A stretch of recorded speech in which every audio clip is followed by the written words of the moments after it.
Hello, everyone. It is Friday, the 18th of October, 2024. And Friday, I'm a little late coming on because I did want to see Donald Trump on the Dan Bongino show. It was live. It was late. And I figured, what's the point in doing a live feed anyways? Because if anyone's going to be on Rumble at that point, they're going to be watching that debate. It's live. Donald Trump, Dan Bongino, really big names. And so like absolutely no one would be on my channel. And so here I am. It was interesting. I will say it again.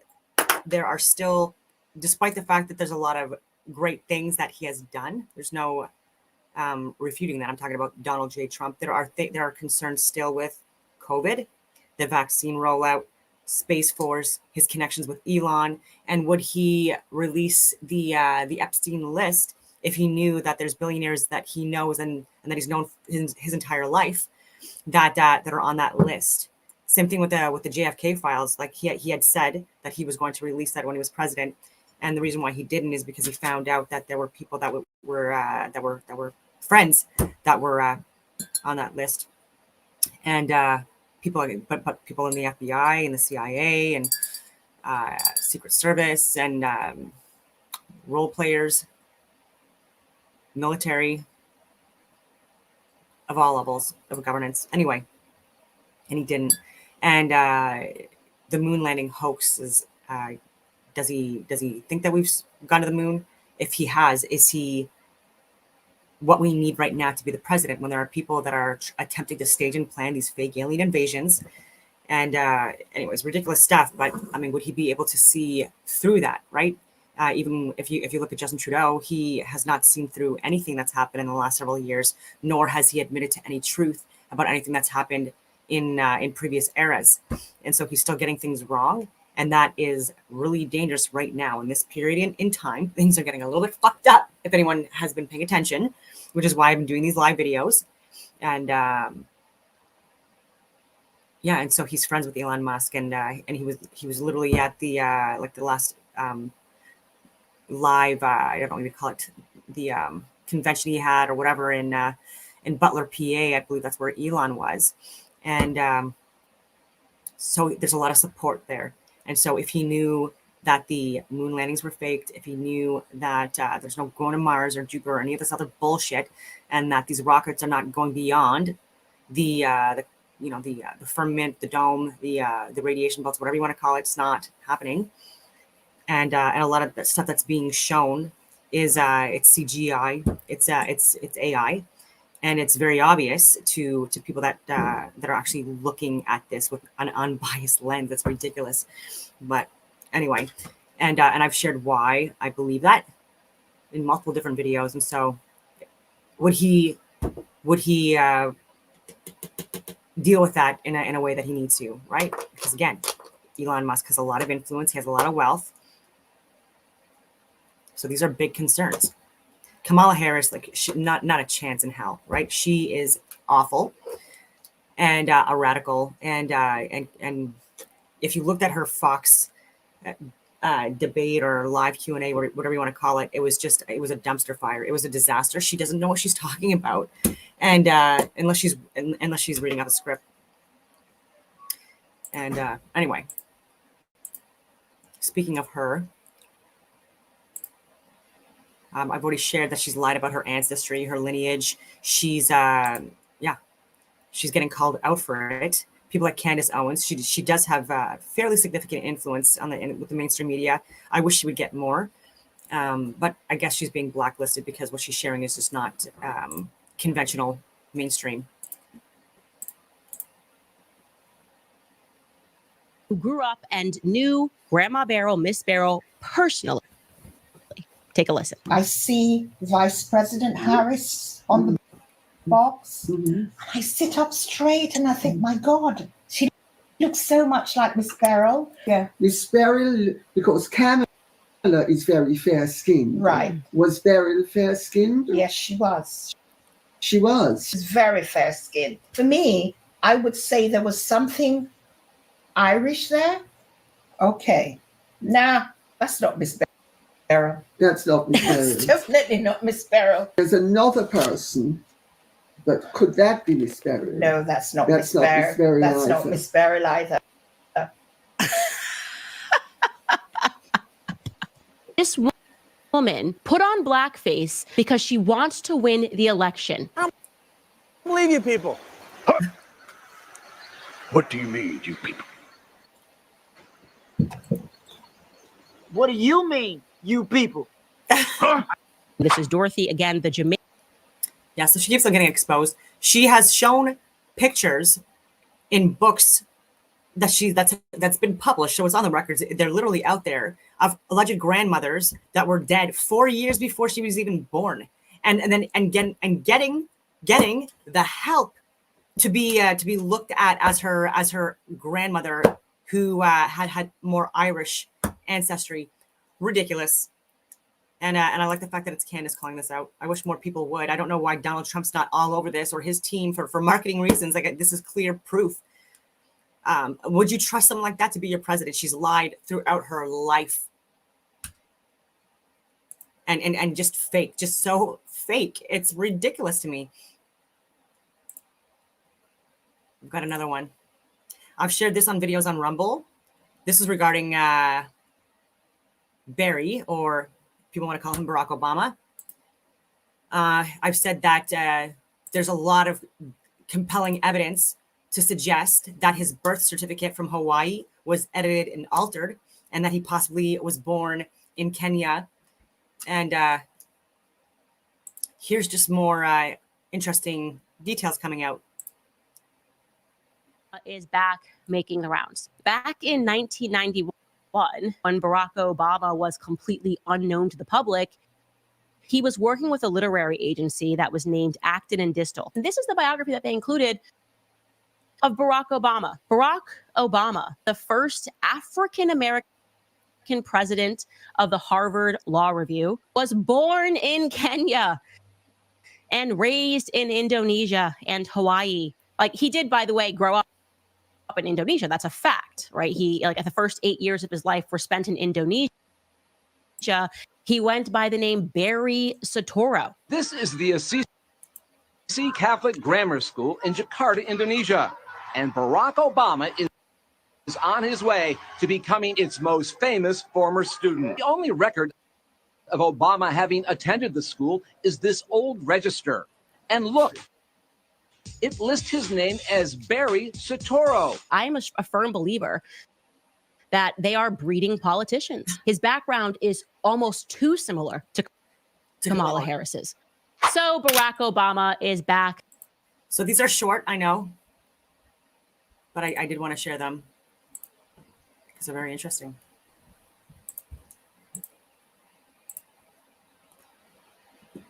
More to come. I've been reading, this is very interesting. I wasn't going to share this. This was on the spot. Freedom of Information Act. So this is FOIA from CIA.gov.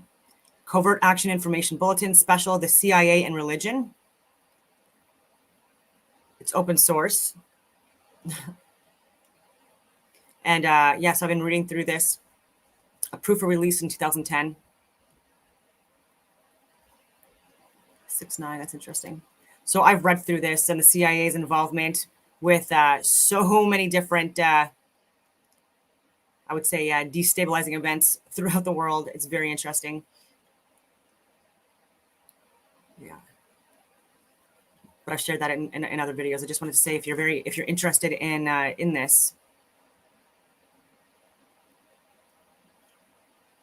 I'll link it. Okay.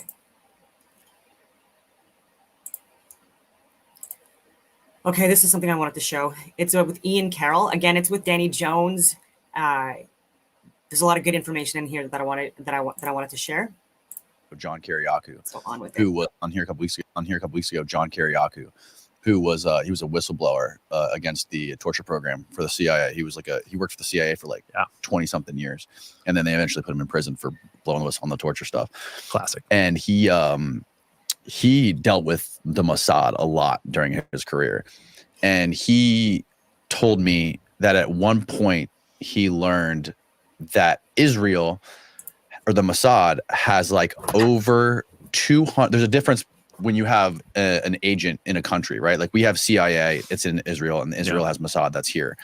but there's a difference between declared and undeclared officers. Yeah. He said they have over 200 undeclared officers in the U.S. Oh, I bet it's So why? infinitely more than that. Yeah. This was like in the 90s. So, huge rabbit hole here. But Israel has always had an insane amount of spies in the U.S. and has been subverting the U.S. ever since they were founded. And that's everything from like they literally stole nuclear weapons from us and built a secret nuclear facility that John F. Kennedy was trying to audit and shut down, by the way. Mhm. They did that with like some of the most famous like technological leaks of all time, all the way up to like Jonathan Pollard, the Promise software scandal, right up to 9/11. A lot of people don't know that before 9/11, there's this whole document called the Israeli Art Students DEA files. You ever heard about those? So you can find them on the internet if you search like things like DEA files Israeli art students. Yeah, the Israeli art students. Sorry. The reason why I was reading and looking more into what I just shared, I'm actually going to present it again because there's just some stuff that I wanted to read out to people if you find it interesting. So I did a control F just for Israel, just because I was talking about the CIA-Israel connection with Mossad, and then so is Ian Carroll, and he has multiple times. But even in this FOIA, the story of an international Israeli CIA terror network begins with James Jesus Angleton, former head of counterintelligence at CIA and Catholic zealot. While stationed in Rome, he set up a network of 60 media agents and controlled CIA-Israeli Mossad collaboration. Over a period of 20 years, many of Angleton's media agents were recruited from the staff of Newsweek or the Washington Post in Rome. Claire Sterling was one of these. Michael Ledeen is her protege. Robert Moses is a fellow traveler. After the firing of Angleton in 1975, those Rome-based media agents lost their main contact in the CIA and came to rely more on the Israelis. Having lost in Angleton, the Israelis came to place greater importance on his networks or agents. Anyway, it goes on from there, but that's, again, this is very interesting. And it does corroborate a lot of what is being shared. Because it's important, right? Like if there's people that are involved in staging and planning events that, like 9/11 and the assassinations, I'm talking about Abraham Lincoln and JFK, then I feel like people should start talking about this a little bit more in the mainstream. Can you look that up, Steve? You can probably find it. And it's a report written by the DEA. And what was happening is in 2000 and 2001, there is like all these government agencies were reporting. Yeah, all those are it.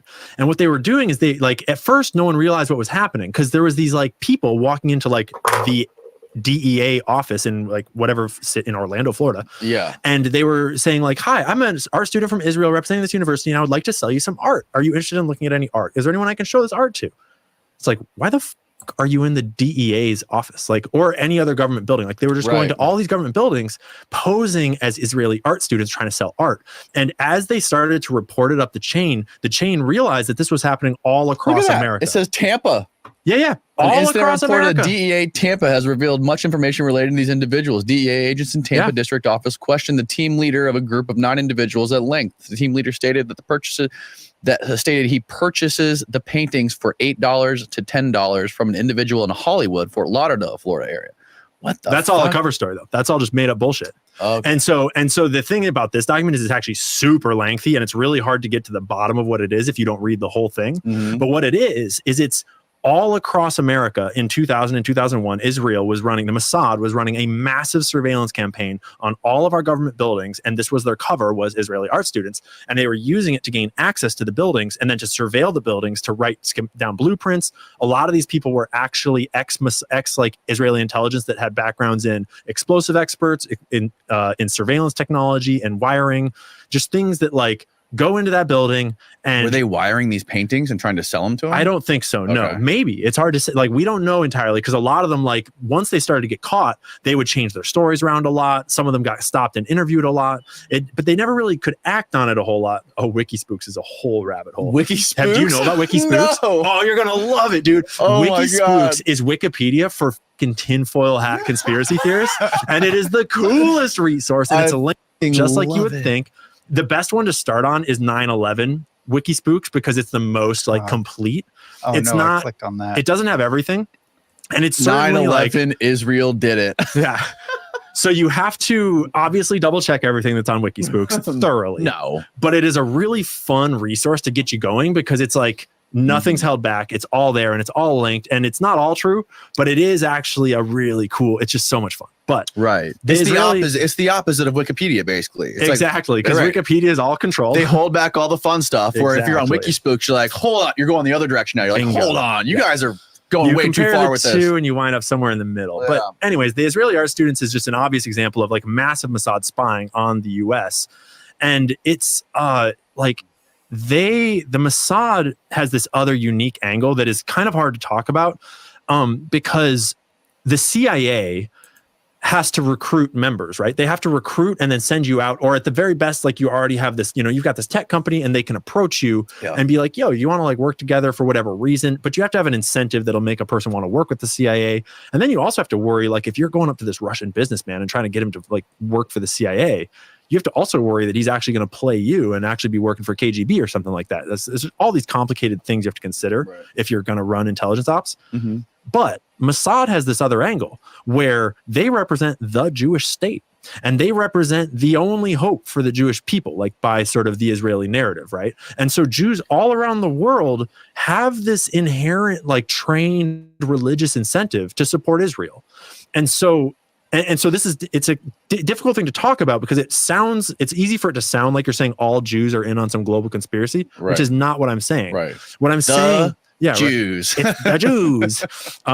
What I'm saying is that Jews are inherently incentivized to help Israel out, unless you don't support Israel. And there are lots of Jews that There's don't tons support of Israel. them who don't And support Israel. badass guys, you're saving the world. I appreciate it. Yeah. Stand up for those guys. They need our support. But that's just my bias. There's a coming through. huge difference between people that are Jewish and Netanyahu and his warhawks. Yeah, Zionists and all that. But all you need to do is find, one of them, like Leslie Wexner, like, Leon Black, like whatever. And so not all Zionists even are Jewish, but they have this pool of Zionists around the world that when the Mossad approaches a Zionist, there is way more incentive for that person to work with Mossad than if CIA was approaching some random person. Right. And because of the nature of Judaism is dispersed across countries and cultures. Judaism is not local to a region. It's not local to a country. Right. Judaism is already decentralized. And so the Mossad has this angle that leads to the like, notice how many people are Jewish, which is like, yeah, that is kind of racist, but like there is an angle where you have to consider it because the mafia is all run by Italians for a reason, right? Organized crime has always been organized around blood because blood is the strongest tie that binds. Blood is the number one thing you can trust. And if you're going to run organized crime or an intelligence agency, you damn well better be able to trust everybody. Because if one guy gets caught and he rats you out, you're fucked. And when someone gets caught, they're very incentivized to rat you out because they could be looking at life in prison or a sweetheart deal where they disappear on an island and they're totally fine. They just have to rat you out. So you need this like incentive to keep everyone together. And that's why organized crime has always been organized around races and religions because that's the best you can get. And it works really well. And historically in America, the two most powerful were the mafia, Italian, and the mob, Jewish. And so when you're like investigating the Italian mafia and you walk into a business and everyone in there is Italian, is it racist to be like, okay, this might be a mafia establishment, right? And so in the exact same way, when you're investigating Jeffrey Epstein and you're like, okay, every single person in this network is Jewish. And he's like clearly working with Ehud Barak, the ex-prime minister of Israel. And he's clear, like Les Wexner is one of the most influential, like globalist Zionist Jews in the world and like everything about Jeffrey Epstein's network is Jewish through and through and through and through and through. And that's part of why we know he was Mossad. But then you start to think about, so how did that network get built? And when you research it, like for example, if you read Whitney Webb's book, you realize that a lot of times that is actually just, someone approaching someone and being like, hey, both of our interests are aligned around Israel. Let's work together and found the mega corporation, or let's work together and found, the Wexner Heritage Foundation or whatever. And that will promote like global Judaism and the policies of Israel. But shoehorned into a lot of those things are these other sort of like things that look a lot like Mossad operations and tactics. And the mega group is a really good example of one where like ostensibly it's just a bunch of very wealthy Jewish like billionaires working together to like for the betterment of Israel. But all of them are like tied to organized crime, like Leslie Wexner, Jeffrey Epstein, Lauder family, you name it. And so the Mossad has this weird other angle where they have this like cultural, racial, religious angle with which to approach people. And again, remember, they don't necessarily have to approach someone and be like, hey, we want you to be a spy, or hey, we want you to subvert your country on behalf of Israel. They might just approach someone and be like, hey, you love Israel, right? We have this project and we could really use your support helping Israel. They don't even have to identify themselves as Mossad. My buddy John, the ex-CIA guy, was in here the other day, and he was telling the story on how they tried to recruit him. You mean John Perkins? John Kiriakou. Oh, word. The former CIA guy. He was he's Greek. His last name's Kiriakou. So he had a meeting with these guys. They were talking with these Mossad guys in a building that was maybe a mile away from Langley. And after the meeting, the Mossad guy goes to John and goes, Kiriakou, you are Jewish? Exactly. And he goes, I am not recruitable. How dare you try to recruit me a mile from Langley? Bingo. Because they know what's going on. People in that industry know how that works. That's how it's always worked. Yeah. Well, that's just the nature of the game. It is. And everyone will tell you that the Mossad is much more capable than the CIA, and they're much more efficient than the CIA because they have existential threats, and they've been through a lot. World War II. We in America, we don't have that. We kind of live in like a fantasy world. Yeah. 100%. Where there's really not one thing that unifies us all. Not since communism, not since the USSR failed and the Cold War fell apart. And then we replaced it with the war on terror. But my contention would be that we didn't come up with the war on terror. Israel came up with the war on terror. Have you ever thought about that kind of like angle there and the clean break report and 9/11 and just sort of the outcome of 9/11 benefited Israel in every imaginable way? And it didn't benefit any of the nations where the actual terrorists were allegedly from. It benefited a lot of people. Yeah, it benefited a lot of rich people. It didn't just benefit Israel. That's very true. Of course they benefited. 100% true. Of course they wanted us over there, right? Yeah, they've always wanted those sort of like neighboring Arab and Islamic nations destabilized for many reasons. And so, a lot of rich people in America benefited from the war on terror, but but you and me, we don't benefit from thinking of all Arab people as terrorists. But Israel very directly benefits from Americans collectively seeing Arab people as terrorists. And there's no better example than that than since October 7th, they have this sort of like jump on Arabs are, if Americans are predisposed to think that Arabs are terrorists and then October 7th happens, think how much easier regardless of who's right and regardless of what side you're personally on, if we're all predisposed to see the Arab side as the terrorist side, then it's like, obviously that's making it a lot easier for Israel to argue their case in an October 7th style of event. So, yeah. And it's not that it's not just like, oh, Israel runs Israel is not even just one thing. There's everyone in that government is their own people. There's a lot of evil people. There's some good people. There's who knows, everything is complicated. I think that people always want to reduce things to just like singular bad guys, singular evils, simple explanations. Like the world is so complex. Yeah. You can see patterns, you can kind of see the shape of things. Check it out, okay? Great DraftKings off. Yeah, the crazy thing is how much influence they have over the elections and over the presidents. They give both presidents so much money. I think Donald Trump just got $100 million from the Adelsons, right? Yeah, they always play both sides. Right? And it's just hard to know. It's hard to know what's real anymore, dude. You want to go down a crazy rabbit hole on that? Like Donald Trump, he's the one who was responsible for moving the embassy to Jerusalem, right? So he is like very much. Trump supporters really don't. He's very much in lockstep with Israel. Yeah. And I think the extreme, the hardcore Trump crowd is actually, and this is like the hardcore Trump and then the Q crowd, they are on the bandwagon of he's actually playing them. He's actually kind of strong manning them and he's going along just enough, but he's actually not Well, historically, he's said things in the media I don't know if he wants to make a deal. There's one side, I won't say who it is, but there's one side that definitely doesn't want to make a deal. Yeah. And I can see there's some parts where his body language in some of his interactions with BB over the last year or two have made me be that is kind of dominant body language. But at the same time, I think there's a lot of denial about how aligned he is with a lot of those interests and a lot of that money, and has been for a long time in his life. Well, what is he saying publicly about it right now? He's basically, I mean, I saw publicly right now, he's like the most let's make it bigger. pro-Zionist Israel thing you could ever. He's like talking like we will deport pro-Palestinian protesters. Like it's the most atrocious, from my perspective, it's the most atrocious. Like if you were a Trump supporter, so me personally, I would be a Kennedy supporter 100% if he was not super Zionist, and that leads me to all these concerns about blackmail and all these other things. Right. And it's to support him is just to take votes away from Trump. It is at that point. Like, why hasn't he dropped out yet? So did you see actually just today, Shanahan on the Impact Theory podcast just announced that they are considering joining the Trump campaign? It's a big break. I can't believe this happened weeks ago. Well, they've been considering it for a long time, but they just haven't been public about it. I'm surprised they're actually talking about it now. Okay, I guess the DNC has started. I was expecting them to wait until after the DNC to see if the Democrats had another weird curveball coming. Yeah. So then they could throw the curveball. I don't know. Right. My understanding is that that Bobby is considering going with Trump, and that Nicole is considering doing other things that I will let her talk about. I don't know what she's necessarily said publicly. I just saw some clips before I got in here. But yeah, I think that a lot of people on Trump's side want to ignore the amount of Israeli money he takes and Israeli influence he has. And that's always been their play, is to have as much money flowing to as many of those pockets as possible, so you just control everyone. No better example than Congress and AIPAC. I actually went into the Senate is an easier one because there's only 100 senators.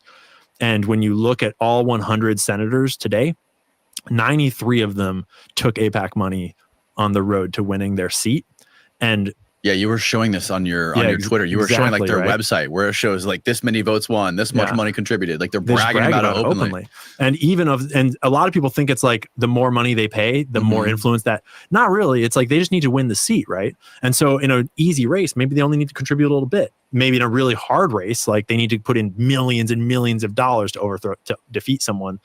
But then it turns out of those other 7, like 3 of them are actually Zionists anyways. They just didn't need any help winning, so they didn't give them any money. So it's like that's like our entire Congress is bought by AIPAC, which is just absurd.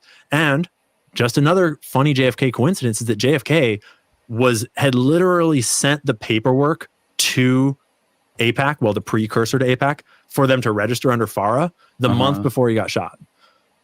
And then the month after he gets shot, Israel sends back a letter that says, this is cool and all, but we don't think we qualify. We're not going to sign. We're not going to register. Sorry. Yeah, I don't know if. So you think that AIPAC had something to do with Kennedy, or Israel had? I think Israel certainly had a lot to do with Kennedy. Really? Yeah. How so?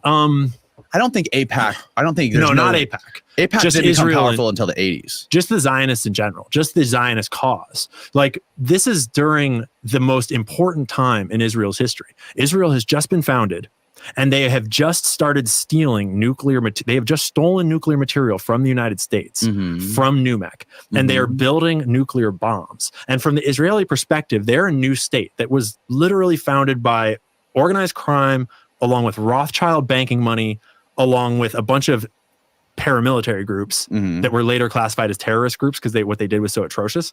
That's how they founded it. And so they were in this really precarious place where it was not a far stretch for things to turn on them and the international community to be like, this is so messed up, guys, you got to stop, or for like an Arab war to break out and them to lose. And so their success was in no way guaranteed at that point.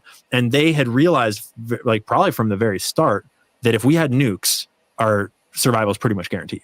And we got to get nukes. And so they, within the Zionist circles, they started talking about that. We don't know for sure, but it seems as though they've been talking about that for quite some time. And they started this NUMEC operation, and they got nuclear material and started building the Dimona nuclear facility out in the desert. And Kennedy was extremely vocal about wanting to go there and inspect it and shut down any nuclear program that they had. Where was this? In Dimona. It was it's in the deserts in Israel. Okay. I'm certainly not a geography guy. Right. But yeah, it's just kind of like middle of nowhere desert. And it was funded largely by the Rothschilds, along with this really famous like Jewish Zionist like actor celebrity actually that just had a lot of ties to organized crime in America. So again, it was basically funded by the Rothschilds banking money, organized crime collectively raising a bunch of money in America. And France actually did a deal with them that gave them like a bunch of the technology to build the reactors and stuff, because France wanted something in Africa and Israel. It's kind of complicated, but so they had just essentially acquired the ability to build nukes, and they were building nukes, and Kennedy was like trying to shut it down. And that is essentially, at that point in Israel's history, that is an existential threat to the entire existence of their state, because not only would they lose their nukes if he had succeeded, but that then becomes condemnable, right? Then you've just been caught stealing nuclear technology and doing secret nuclear proliferation. So you don't just like go back to square one. You then might actually, that might be an existential threat to your nation as well, because then the international community could turn on you. So that is circumstantial, right? That is just sort of like the motive. But there's also a lot of Zionist ties to a lot of the people that sort of like the organized crime elements. And I'm not saying it was all Israel by any means. I'm just saying that there are fingerprints of Israel, and there's a lot of motive and means. And LBJ, who came in afterwards, was rather friendly with Israel. I don't know if there's any smoking gun in any way. And I think that I've seen people sort of like present the story as though they have a smoking gun. And I'm not so sure. I've not vetted that stuff for myself. I don't know, but I highly suspect that they had a hand to play, because clearly it was more than one party. It was at least some CIA assets involved, some kind of mafia mob organized crime assets involved. LBJ was probably involved. Yeah. So CIA, FBI. So yeah, there's a lot that was going on behind the scenes and leading up to in the years and the months and weeks before the JFK thing. And there was clearly, according to John Newman, a lot of coordination between CIA and FBI. Not just because, well, one of the main reasons was because there was a 2-time communist defector on the route in Daley Plaza that had been a week before he was shot. They took off the flash stop on his FBI file. So there was a guy named Giesling, John Giesling, who was an FBI agent who was in charge of tracking all of Oswald's activities in New Orleans. Yeah. And there was this thing called a flash stop on his file. So meaning that essentially when this thing's on your file and you're on, and there's a president speaking in public and you're anywhere near that, that's like, he equates it to being a flea at a Lysol convention. He's like, there's no way you're going to be there. Yeah. And a week before, the FBI removes the flash stop from his file. Yeah. And so, and then when it comes to the CIA, there was another lady that he actually interviewed, which I think is probably the biggest smoking gun the CIA was involved with. This lady named Jane Roman, who was a CIA officer, and she was a liaison to the Mexico City desk when he was in Mexico City. And Mexico City called up CIA. They're like, yo, there's this guy who's trying to defect. What's the deal with this guy or whatever? And they were like, oh, we don't know. We don't have any new information on him since 62. In 62, he was still in the Soviet Union. And Jane Roman, who was the CIA officer who signed off on this thing saying we didn't know anything about 62, she also signed off on another document claiming that there was a flash stop on him 2 weeks before he was shot. So when John went and met up with her, he's like, Jane, you have some fucking explaining to do here. And he says she smiled at him. This was like right before she died. She goes, it's indicative of something that was being held very close to the belt about Oswald that was only on a need to know basis. Yeah. So if the Mossad or if Israel was somehow involved in this, they would have had to been working directly with the FBI and the CIA and the military, the Joint Chiefs of Staff, who didn't want Kennedy there because they wanted a nuclear apocalypse. They wanted to nuke China and Russia. And Kennedy in 61 was like, no, you guys aren't doing this. And then he started talking to him behind the scenes. Well, in some ways, Mossad has been working with CIA from the start. Like Angleton has been like, they tied that shit together early on. But to clarify, I'm not saying like Mossad assets were necessarily on the ground in any way that day. What I'm saying is that Israeli interests were heavily aligned with the operation. And there's a lot of evidence that they used some mafia mob assets in the operation, and mafia and mob at that point were basically all one thing, like Jacob Rubinstein. The mob basically took over the mafia long before that. Like Meyer Lansky is famous for creating the National Crime Syndicate. Murder Inc. evolved out of that. And that was when the mob and the mafia basically decided like, all right, we should probably work together. It'll be better, right? So it's now the Jewish mob and the Italian mafia. And certainly there was still a lot of Italian power bases in there, and they controlled a lot of that. But like the way I kind of look at it in the short form is one of them got a country. Like one of them literally founded a country, Israel. And the other one is sort of like relegated to obscurity now in Hollywood movies. And, you know, they're active in Sicily. And I mean, they're still active in the United States too. But the mob took over an immense amount of power there. And I think that we all call them the mafia all the time. And we think of them as like the Italian mob mafia. But like the Jewish mobsters had a lot of power. And Jacob Rubenstein was a Jewish mob asset. To be completely honest, I had no idea the difference between the mob and the mafia. Dude, it's such a wild rabbit hole because no one does. Yeah. Think about how many movies you've ever seen about Jewish mobsters. But we've seen hundreds of movies about the Italians, mafia. Yeah. They're all about the Italian mafia and a few about the Irish mafias. Right, right. And then you realize that, and this is where it's like, I'm not saying all Jewish people are in on some conspiracy. I'm just saying that like there are natural incentives structures out there. And it only takes a few people to kind of like roll with some incentive structures. And Hollywood was very literally founded by a bunch of Jewish film producers that were being ostracized from the New York film spaces. Because at the time, back in like the 1900s, the center of film was in New York. And they were all like, no, Jews can't fucking work here. We don't want you here. Like, go away. And so all these Jewish film producers that wanted to make movies, they were like, well, okay, we'll just go found our own place. And they moved to California and founded Hollywood. And that's all, it's like all over Wikipedia. It's not secret history. That's not in any way controversial. LA to this day has the highest percentage of Jewish population of anywhere in the United States.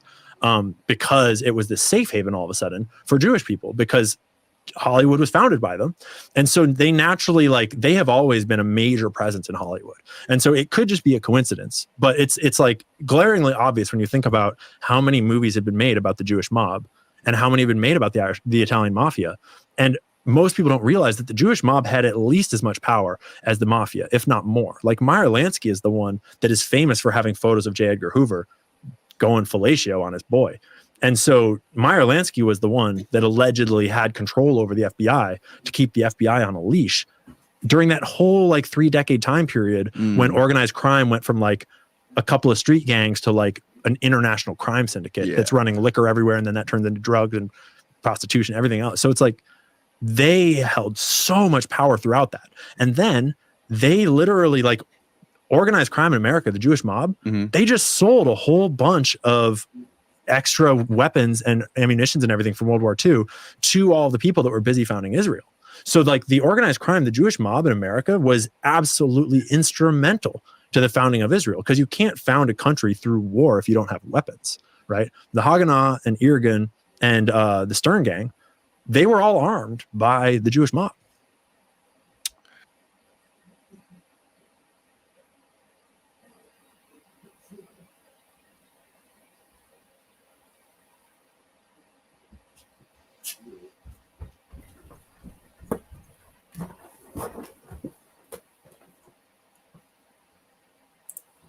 Okay, I had one more because it's Friday. And of course, I like talking about staged and planned fake alien invasions. That's why I brought it up at the beginning. This is from ODD TV, I believe. Yes, from 7 years ago. And it's Flat Earth and Project Bluebeam is the title for it. And yeah, I have liked it already. So here we are.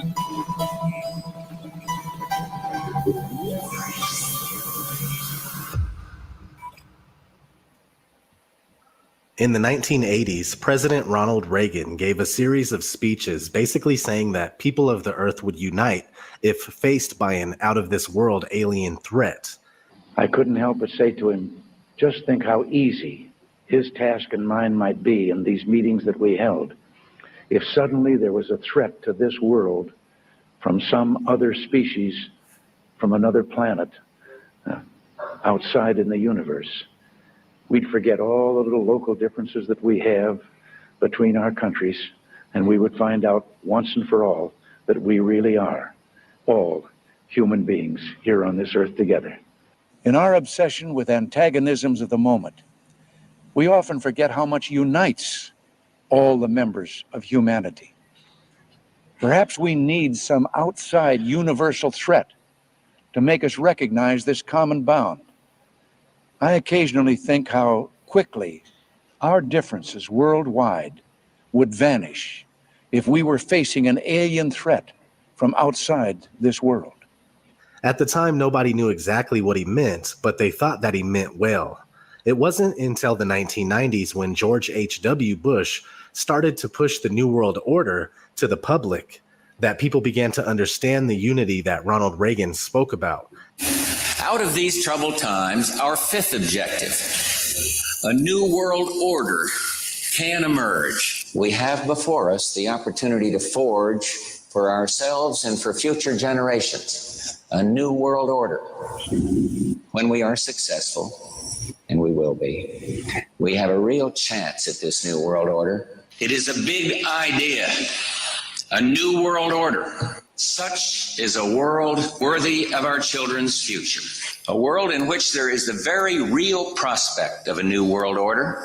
And that's why I wanted to speak to you today about the new world taking shape around us, about the prospects for a new world order now within our reach. I'll be talking in some detail about the possibility of a new world order, the quest for the new world order. New world order. The new world order really is a tool for addressing a new world of possibilities. It wasn't exactly the kind of unity that would benefit the masses, but the elite, as they would have us united under the control of a one world government, a one world religion, a one world everything. So we have a solid connection between the New World Order and an alien invasion, especially since George H.W. Bush was vice president to Reagan and his successor. It even goes in order: alien invasion, New World Order; alien invasion, New World Order. If suddenly there was a threat to this world from some other species, from another planet, outside in the universe, we have before us the opportunity to forge for ourselves and for future generations a new world order. perhaps we need some outside universal threat. It is a big idea, a new world order. Let's fast forward to more recent events where we are seeing the alien agenda escalate more than ever.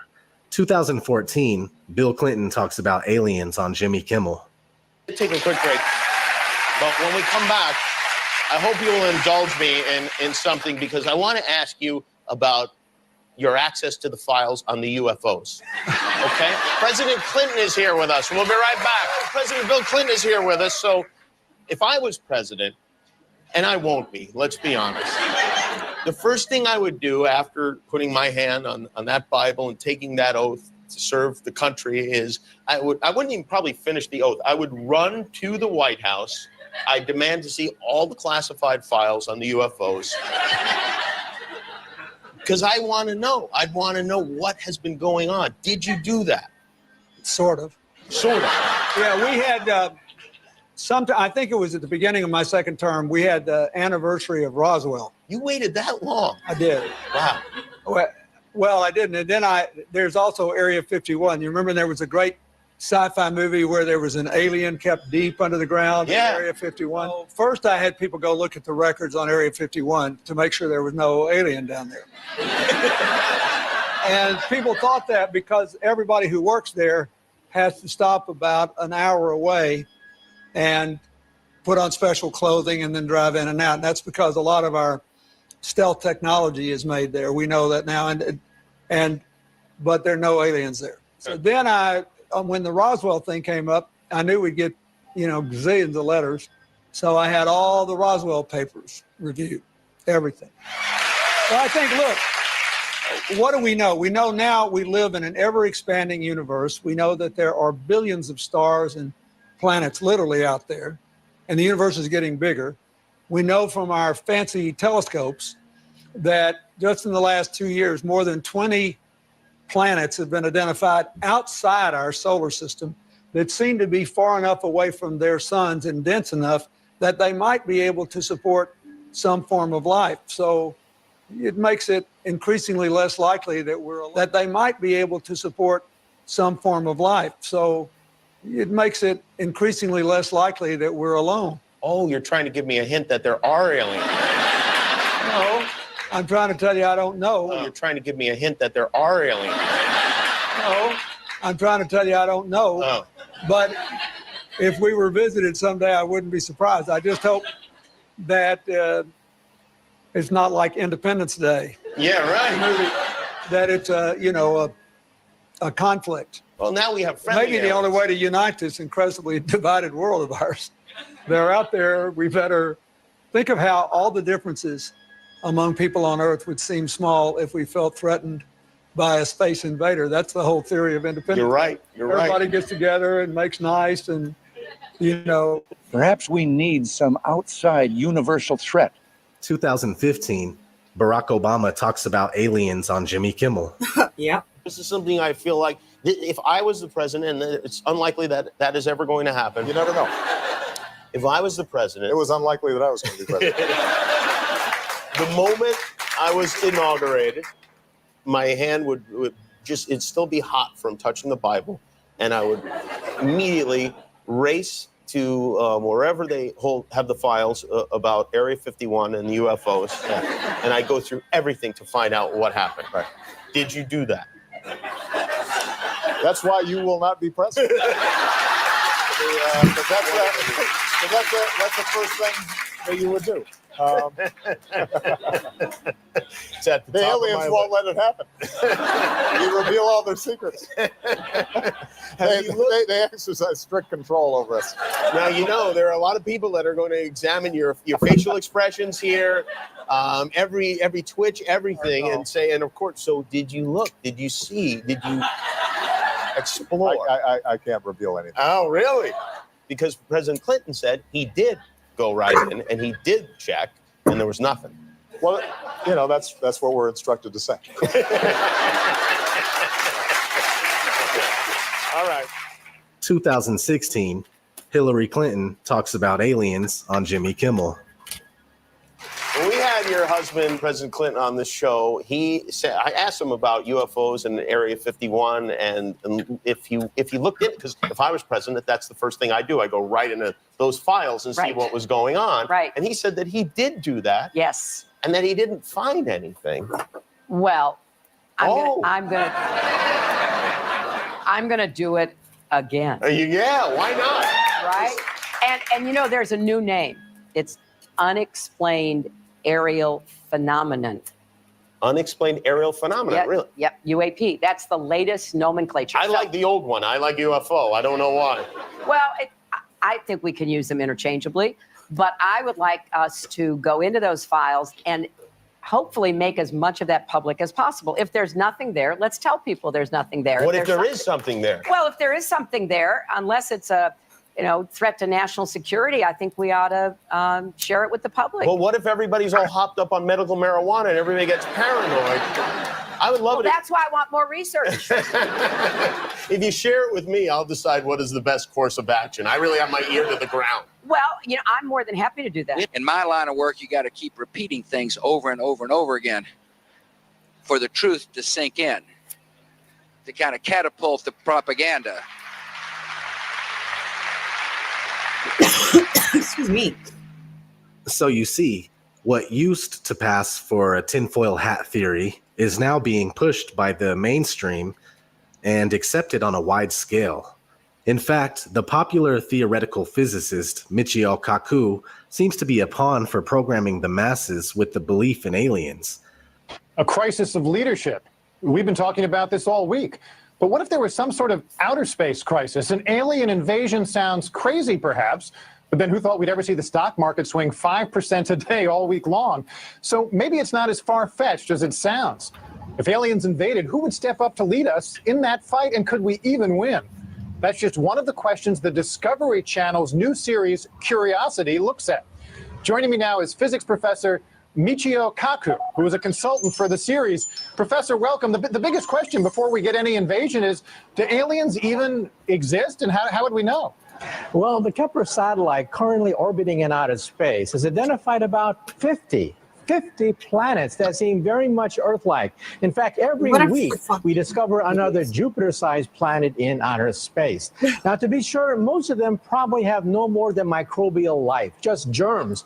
But a few of them may have intelligent life, perhaps even more advanced than what we have on Earth. Come on.